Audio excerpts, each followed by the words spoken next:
Melatonin and omega-3 fatty acids, interestingly, can protect from the damage from EMF. You see the control cells on the far left. You see on the top right, you see EMF exposed. And again, you see more white between them. But if you combine the EMF with either melatonin or omega-3 fatty acids, you get less damage. Now, that doesn't mean that you can repair it totally, but here's what it's important for you to understand. No matter how much exposure you may have had already to phone radiation, you can take steps through healthy diet and exercise that will protect you from whatever damage might have taken place. And you can start immediately now to do some of the things I'm going to tell you today. Now, these images come from work that we've done in Brazil. And again, watch the radiation into the head of the child. And you'll see here that as the head turns, the radiation goes all the way through the eyes and really exposes the entire head to this radiation. The yellow and white is the highest exposure, but red is also significant, as you can see from the bar on the left. So if you put a phone next to a child's head, because the skull is thinner and it contains more fluid, they're going to get more exposure. Watch the little girl's face. I think if parents around the world saw this, they would stop giving children their phones. Again, use it on speakerphone.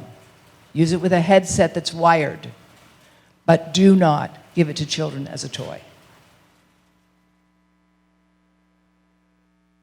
This is what happens to a millennial-aged adult after 50 minutes of holding a phone next to the head. This is a study done at the NIH.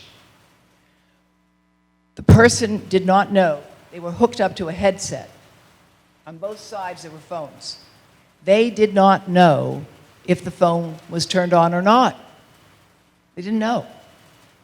There's no sound, just invisible microwave radiation.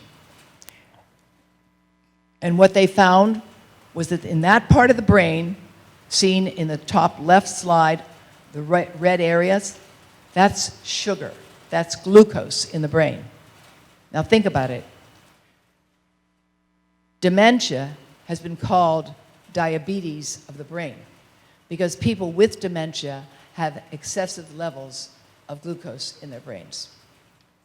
We don't know the long-term consequences of this exposure, but we certainly ought to take precautions to prevent it.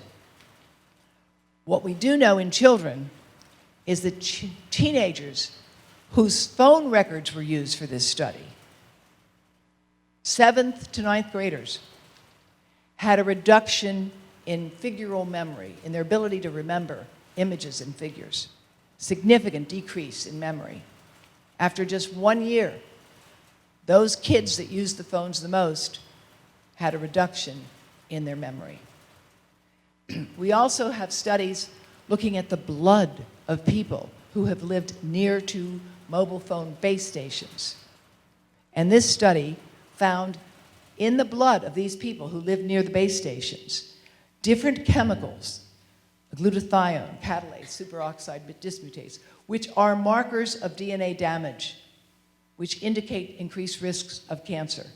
That's what has been found in this study. People who lived closer to phones, closer to phone towers, 80 meters, had significantly more damage than those who lived 300 meters, more than 1,000 feet away.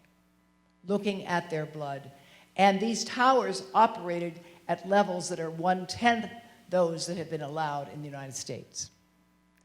Now, there's a new study on phones that's just come out of Yale University. And they found, looking at 900 cases of thyroid cancer, that people who had a certain genetic polymorphism, called a SNP, were significantly more likely to develop thyroid cancer. The thyroid, of course, regulates metabolism.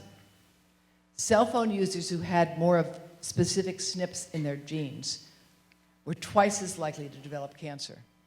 Now, that's an important result.